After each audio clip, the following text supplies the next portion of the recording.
Now, for more on hunger issues, I'm joined by Todd Evans and Cathy Weber. They're both from the non-profit End World Hunger 2030. That's an organization dedicated to helping the neediest populations. Welcome to the show. Thank you. Welcome. Now, Todd, I'm going to start with you. A lot of people are asking, how are people still going hungry in countries that have so much food waste? Well, if we're talking about the United States and Western countries, food waste is a different situation than it is in poor countries. India has perhaps the worst issues with food waste, and it's a very good agricultural country, but the food comes in and there's no refrigeration, and so up to 40% of the food that's produced goes to waste. And Todd, why do you think there's this disconnect when it comes to getting food to those who really need it? Well, there's lots of issues with that. I think you have to make a distinction between delivering food to people and a long-range solution to hunger, which is empowering farmers to grow their own food. The traditional way of looking at, well, let's send our excess grain to poor countries. But we've started to look at the consequences of that. And very frequently, if you think about it, a whole big truckload of grain dumped in a community in Africa, what does it do? Well, it may help on a short-term piece, but it will bring down the prices, and it works against the farmers that are growing grain themselves. And so the real key to this is empowering smallholder farmers to grow themselves. It's this typical thing about, well, you don't want to give fish to the people, you want to teach them to fish. Right. Now, Cathy, I want to make sure I bring you in here. Experts agree that tackling malnutrition is not only the right thing to do, but it also makes economic sense. Help us understand why that's the case.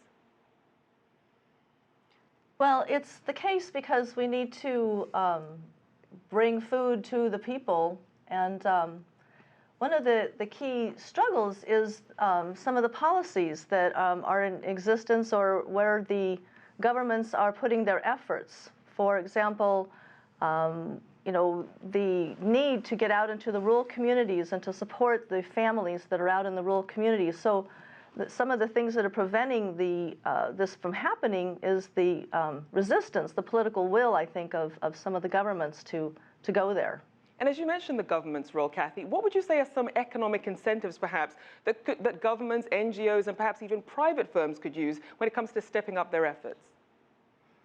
Yes, I think incentives would be great. I think there would be, the focus would be on the farmers, how to incent the farmers to grow the food, and to grow the food where they would have enough that we might be able to have excess food that they could sell back into their communities.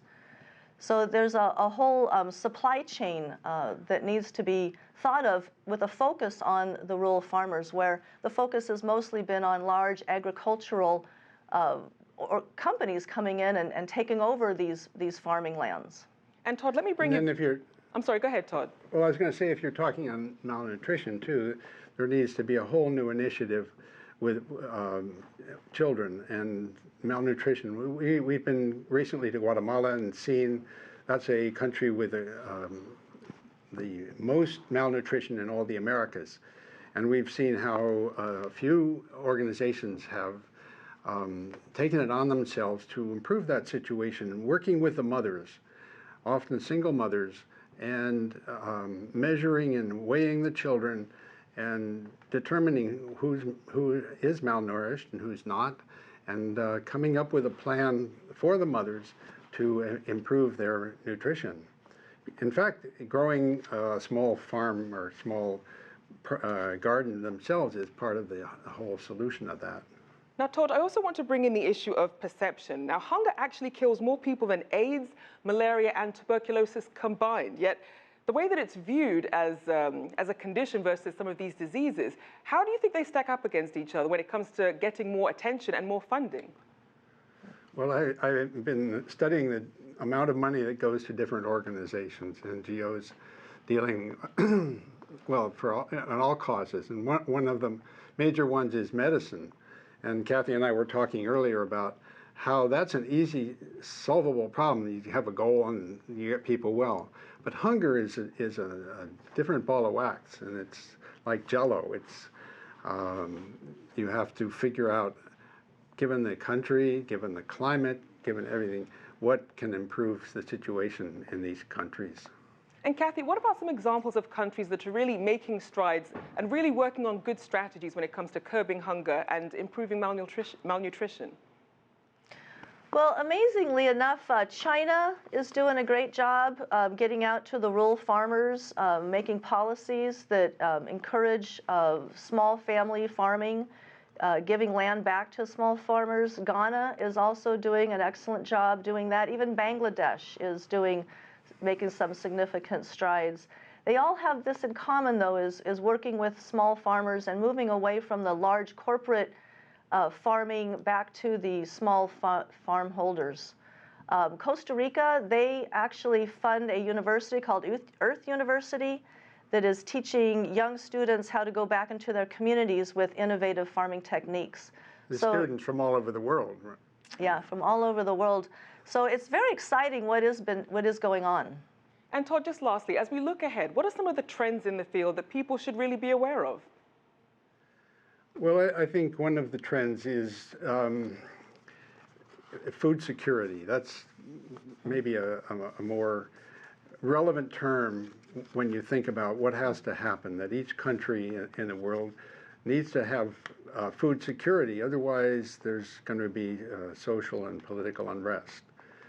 And part of that seems to be that the governments need to be encouraged to support small farmers and even to guarantee a price for their goods, which is one organization we work with, One Acre Fund, has developed an insurance policy so that farmers, if there is a bad year, they have some safety net which can help them out. Well, thank you. Lots of developments to keep an eye on there. Thank you to Todd Evans and Cathy Weber from End World Hunger 2030. If you like what you just saw, follow us on social media and visit our website, cctv-america.com.